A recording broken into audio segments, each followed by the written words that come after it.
Welcome to Intentionality with Dominique, the show that helps business owners become valued and in-demand suppliers in the marketplace to scale their businesses.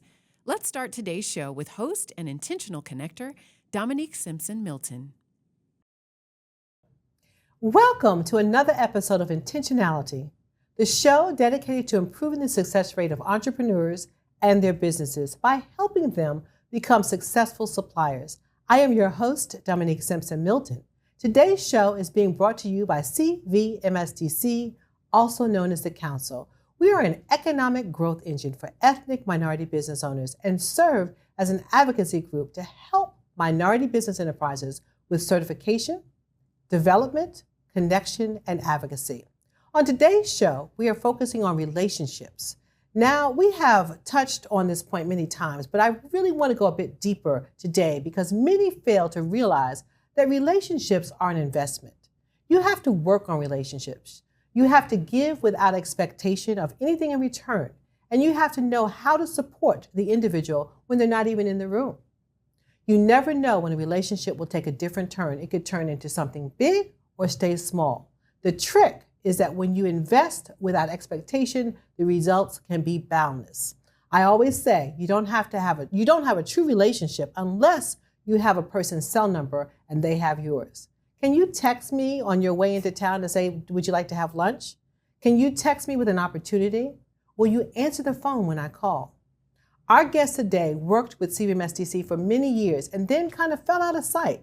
He wasn't seeing a return on his membership and we weren't really engaged with his company on multiple levels. However, over time, our relationship took a turn and they won our total imaging business, a relationship that grew and took years to grow. So I want to welcome to the show Mr. Kemah Washington, founder and owner of BRANDilly, a full-service branding company. Kemah, welcome to the show. Thank you, Dominique. Yes, it is a pleasure having you here. Pleasure to be here. And I'm so happy about how our relationship turned and how you've been able to really invest in our branding and imaging and just really give us a different and fresh look. Yeah, it's been an awesome journey. Yes. So tell us what separates BRANDilly, also known as BCG, from other imaging consulting companies. Sure. So I think for us, it's the fact that we are full service. Yes. And I tell people all the time I struggle with saying that at times because I don't want to be a jack of all trades, right? Mm-hmm. But for us, it's the fact that we offer graphic design, branding, full color printing, vehicle graphics, branded apparel, all under one roof. And so ultimately what we're able to do is save our clients not only time, but certainly real dollars when it comes to their promotion and marketing. Yeah, and I'll be honest with you, I learn different things every time we talk, right? Mm-hmm. I can do this. Like when we had an event, you wrapped the elevators, right? You did stuff on the floor. I didn't even know you did that, right? But you do full service, and that's important. And how has your business grown over the years? You know, it's been funny because as you mentioned, we've had this up and down, mm-hmm. and I know all businesses, have that. But for us, we came out the gate really strong in the early 2000s. We were able to navigate the recession 2008, 2009, 2010, but then we saw a big dip. But then in the last maybe 4 or 5 years, we've really been able to grow, and I think it's because we found the right people. Mm-hmm. But also, I had to get out of my own way, right. And that's some of what you were alluding to earlier, right? Like my initial engagement with the council, I wasn't engaged. I was showing up, mm-hmm. but I wasn't going to meet people. I wasn't trying to build on those relationships.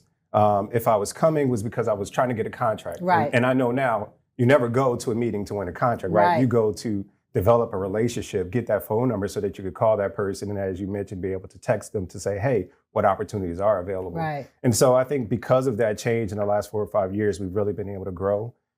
This past year, we've had over 300% growth over the last, year. And so now it's really a challenge for us just to manage that growth. We don't want to grow too fast. Again, mm-hmm. I've been through a recession before with the team and having to lay people off. And so now it's just about how do we grow and grow the right way.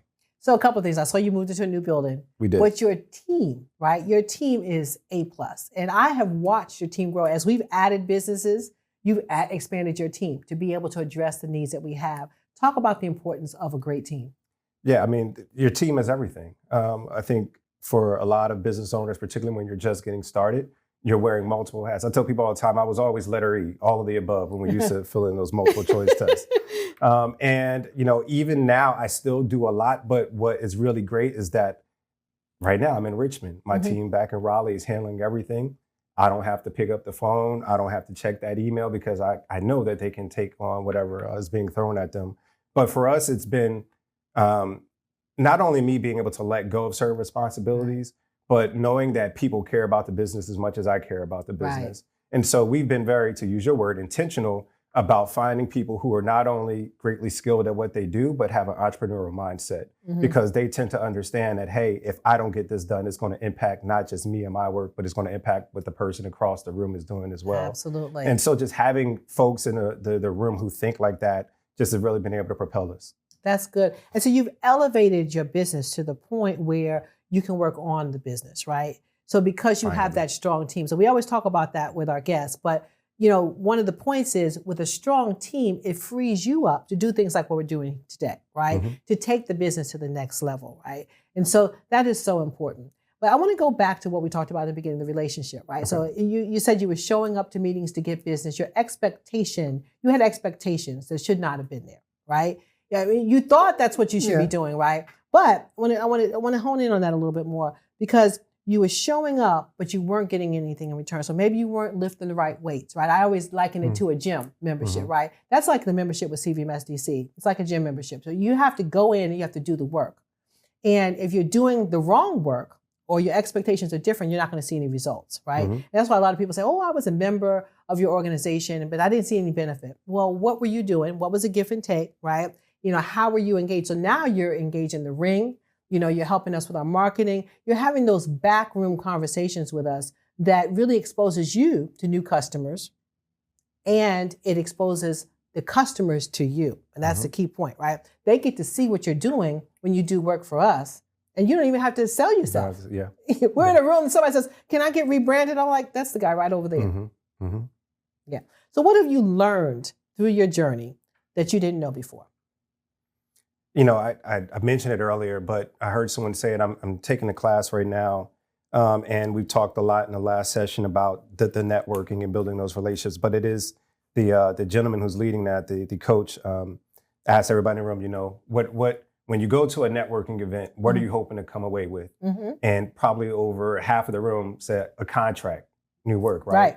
But like I said, you have to get to a place to where you don't go into that networking event until that conference, into that workshop, expecting anything out of it. Right. Outside of, hey, I want to meet somebody new. I want to build a relationship with that person. Some of our biggest contracts have come from conversations that I've had with people 5 years ago that I forgot that they even existed. That's exactly right. But they remember the conversation we had in the hall, and they've given us a call. And so I think that's one of the things that I did not understand fully back then that I know now. And so I, again, to use your word, I'm much more intentional about that now. So like CVMSDC, right? When we have our conferences, yes, I'm going to the workshops. Yes, I'm going to talk to people, learn more about their business. But I'm also going because I want to see you at the spades table later on at night, right? Now, don't even go there. That's how you build relationships with folks. Right. I'm the spades champion. Okay, so if She likes to think she is. If you're ready, I'm ready for you. So let's talk about, what you do differently. If you started your business all over again today, what would you do differently?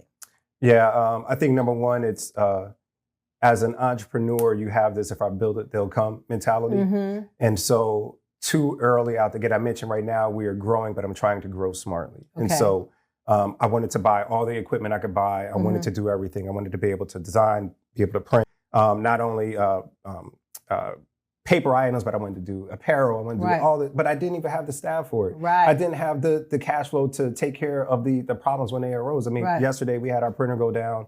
We're in the middle of printing commencement programs for North Carolina Central. And if I did not have the money to buy that part and to overnight it to me and to pay a technician overtime to get it installed, I wouldn't be able to deliver those programs come tomorrow. And so I think early out the gate, I just tried to do too much too quick. And so I would definitely change that. We've already talked about the people. I think the other thing is you mentioned we just moved into a new space. Having the space is really good, but you don't necessarily need all the bells and whistles right out of the gate. So I would have saved money, put it to the side. I wish I could go back 10 years ago. Now we had opportunity, we're in downtown Raleigh. We had opportunity back in 2013 where our landlord wanted to sell the building to us, but I was unable to take advantage of it because I had invested all my money in printing equipment. Right. If I had some cash lying around, I might have been able to take advantage of that. And so, yeah, I would slow down. I would take the time to truly understand the business that I am. I mean, you look at a lot of the successful companies now. I mean, UPS delivers, but they don't own trucks. You know, Right. Airbnb is a hospitality and lodging company, but they don't own any property. Right. And so I think there are opportunities to use technology to do business better without having to invest all of that money. So 3 points I want to stick on that you brought up. So you'd grow smarter, right? Yes. So be careful about how you're growing. Make sure that you're staying in the proper line of business so that you're not having to have your arms like an octopus in all these different pots, right? So make sure that it makes sense where you're growing. The cash flow is critical, right? So a lot of people don't understand the cash flow, right? So when I was in business, somebody told me, they said, the people who are working for you think that you're rich. Yes. They don't realize that you are just struggling every day to make sure payroll gets met, right? Yep. So cash flow is really king, right? You have to not use all your money up front so that you look good on paper from a credit standpoint so that you can get loans and have a reserve. Yep. People don't think about that reserve so that you have that cash flow to keep the business flowing and an emergency reserve in case something breaks, like you said. Yeah. Right. Yeah, it truly is a game. Yeah, it's a game. And then the third point, our viewers can't miss this. I had this theme, using technology for velocity. How are you going to use technology to make BRANDilly look like 500 people, right? Versus the 10, how many people do you have on your team? There's 6 of us now. 6 of you now, right? So how do you use technology to really work smarter? Sure.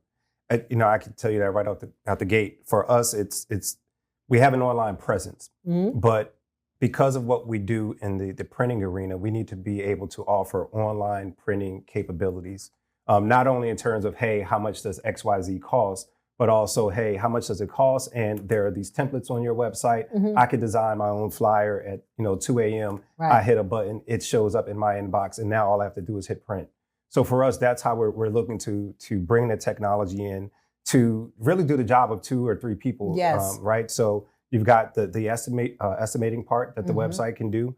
You've got the online fulfillment in terms of what the customer is wanting to buy, but then also that tracking process. Because once you order something, your next question is what? Well, how long is it going to take? Where is Right. it? When is it going to get to me?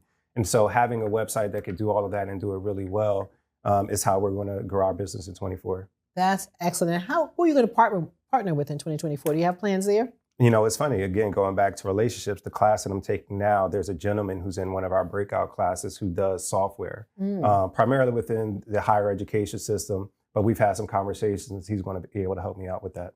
Okay, excellent. So, Kemah, let's talk about your reach. Mm-hmm. Do you service clients just in North Carolina? No, all over. All over? All over. So all over the U.S.? All over the U.S. I'm from the Northeast, and so we still have a number of universities that we work with on a regular basis up in the Northeast, some folks out West, but yeah, anywhere within, the lower 48 we can service. So when should somebody call BRANDilly? You should call us if you are trying to tell your story, but better, right? So if you have a problem and folks don't know, they know maybe who you are, but they don't know what you do. Or they know what you do, but they don't know how you do it. Or maybe they know how you do it, but they don't know the why behind what you do. And that's truly what people buy, right? Right. Even in our case, you could go online and order from Vistaprint or Office Max or a FedEx, but people really buy our story, right? And so if you are struggling in those areas, telling your story, who you are, what you do, and how you do it, and why you do it, give us a call because we can help out with that. That's outstanding. And why did you name the company BRANDilly? That's a long story. My wife's name is Brandy with an I. And when we got together, she actually hired me. That's how we started talking. But we combined our businesses in 2009 and we were trying to figure out a name for it. And we were on a beach and thinking through names. And I used to call her BRANDilly as a pet name for her. And I was like, hey, it has the word brand in it. And so BRANDilly stuck. So outstanding. Thank you so much for being here today, Thank you for Kemah. having me. Yes, and thank you for the services that you provided to elevate the CVMSDC brand and all the work that you do for all of your clients. I really appreciate you. Thank you so much. All righty. All right. If you are interested in more information on the services that BRANDilly provides, please visit bcgnc.com. Well, that concludes today's episode of Intentionality. Be sure to join me for our next episode. And remember that you must always, always remain intentional to gain knowledge, skills, and connections so we can grow and thrive in business together. I'm Dominique Simpson-Milton, and I will see you next time. This has been another episode of Intentionality with Dominique, brought to you by the CVMSDC. For more information, please visit cvmsdc.org.